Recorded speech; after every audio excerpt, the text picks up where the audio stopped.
Hopping on the inside now. Bronco's pretty nice. Now this one does have this kind of a military grade vinyl material on the seats, as you can see right here.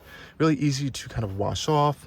It's this nice blue stitching, kind of contrasting with the gray over here and the black on the inside. One issue that we did note is it is really sweaty, so it's no heating, no cooling. So you might want to like wear some kind of like light clothing because you will sweat a lot in these clothes. And these seats and in your clothes. If you do have maybe a cloth seat option or even the upgraded leather seat options, I think there's some more flexibility with that. But other than the kind of ease of cleaning with them, they're a little bit difficult when it comes to just sweating to death when you're going on trail or something. Really cool stuff with the doors on the side over here as well.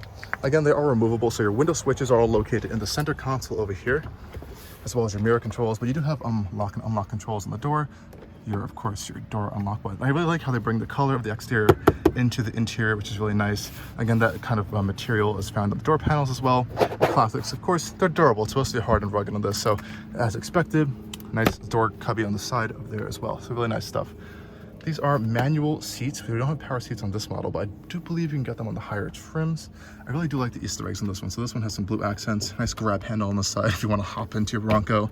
A little bit of a step here as we are the Sasquatch package. You do get the increased ride height.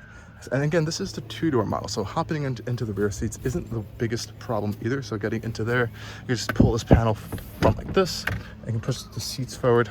This piece over here, you can just hop right into the back seats. 2 back seats, of course, they fold down for, I don't know the exact cargo number. It's a little bit over 80 cubic feet, I think, of storage in total. I'm going to put that right here for you guys to see that. Now, unlike a Wrangler and the Broncos, you don't have a big center bar in the center over here. In the Wranglers, you do have this big center roll bar. That's kind of integrated into the back of the Broncos over here. So I guess you do get a better kind of view when you remove the roof of the sky, but safety, I'm not sure how that's going to work out at the end of the day.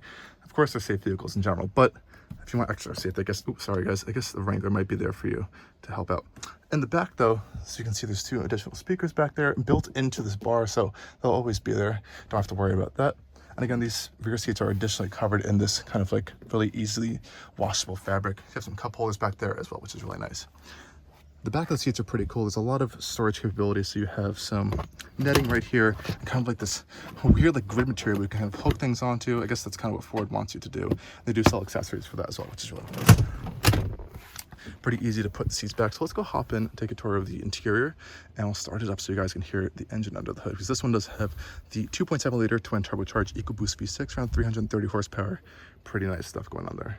Awesome, guys. So now we're inside the Bronco. It's a nice seating position in here. So definitely over the Wrangler. I do feel a little bit higher, and the sides of the hoods are definitely wider, more boxier than you are going to find in the Wrangler. The front end of the Wrangler is a little bit more kind of narrow. I do kind of like this though. I do like seeing these 2 points of these kind of like tie down hooks over there. It kind of gives you a good points of where the ends of the vehicle are, I think. But if you don't like this kind of more additionally like wider stance, maybe go for a Wrangler. But I personally kind of like them not. It's not that bad. So this one, as it is the Black Diamond package, you do get a lot of different off-roading features. So this one's going to give you the front and rear locking differentials. You have trail turn assist, which is really cool. So it kind of brakes the wheels in the back. They're going to give you this really tight turning radius on trails if you do need it for additional kind of like stability. I believe it's only available in 4 high or 4 low. I think it might be in 4 low actually. Traction control off, and then of course hazard lights. And I do love how Ford gives you a lot of storage up here, and you can also fit some kind of accessory hooks up here that can kind of let you mount like GoPros and other stuff, which is pretty cool as well. This one also gives you the auxiliary switches up here, which kind of make you feel like you're in an airplane. So kind of flip these switches if you want to attach some accessories to your Bronco. Super simple, and they can be wired right to these switches right here, so you don't have to attach any additional switches. Really cool stuff there as well. Up here, it also gives you some additional lighting functions and stuff. You have your mirrors, which are attached to the frame, so those are always going to be on there, even if you take the roof panels off. And this one does have the smaller infotainment system.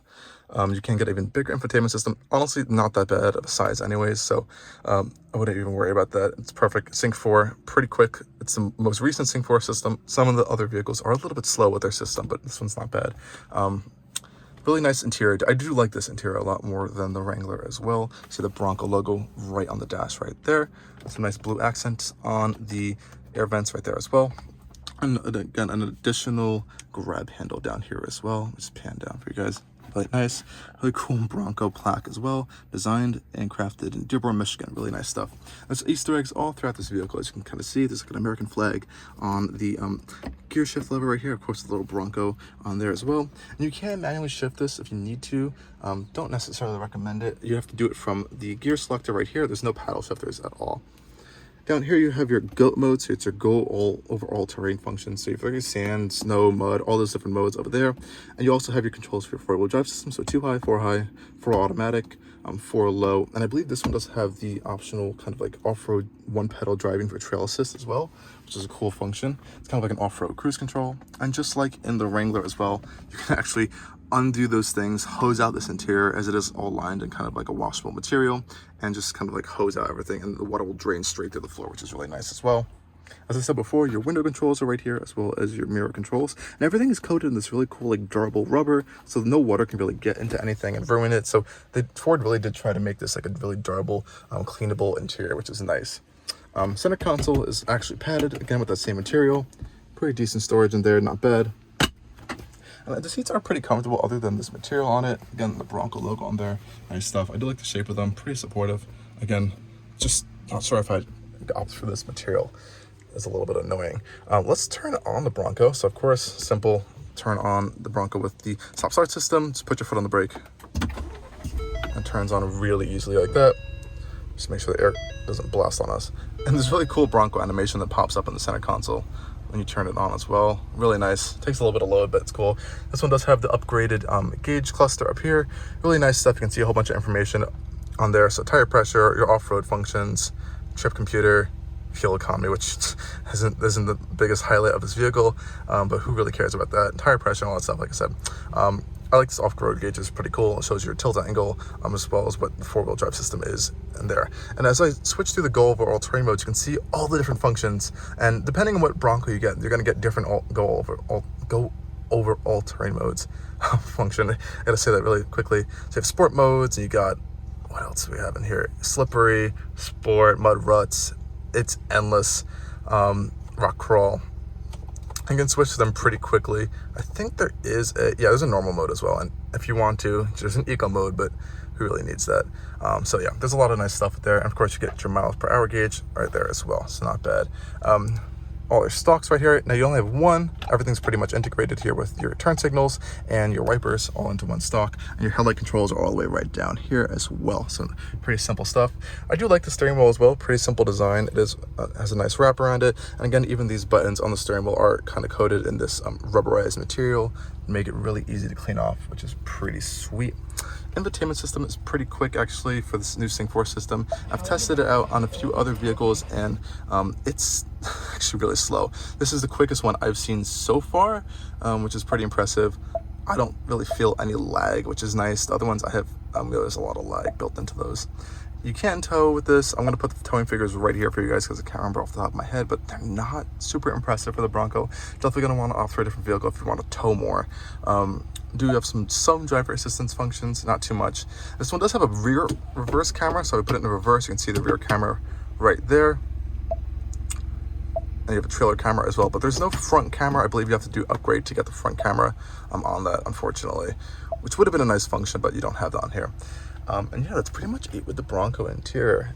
Honestly, a pretty nice space. If you're coming from a Wrangler, or if you're in a Wrangler, or if you're in a current Bronco, you know how it feels already. But I kind of like it more than the Wrangler. The materials are pretty much generally the same, though. It just, personally, I feel like there's a little bit more room. Definitely you're gonna have more room with those massive windows, and the doors. The Wrangler doors are a little bit more tiny, a little bit more less, I guess, visibility coming out that way. And I guess rear visibility is okay. You do have some pretty bad blind spots, those big rear pillows over there. But if you take the roof off, you have a little bit more space, so it's not too bad. And we'll end up this review, but I'm really liking this so far. I'll include some of the minor off-roading we did in between these clips, but it was definitely an interesting experience. But if you can get your hands on one of these, definitely go explore it for yourself.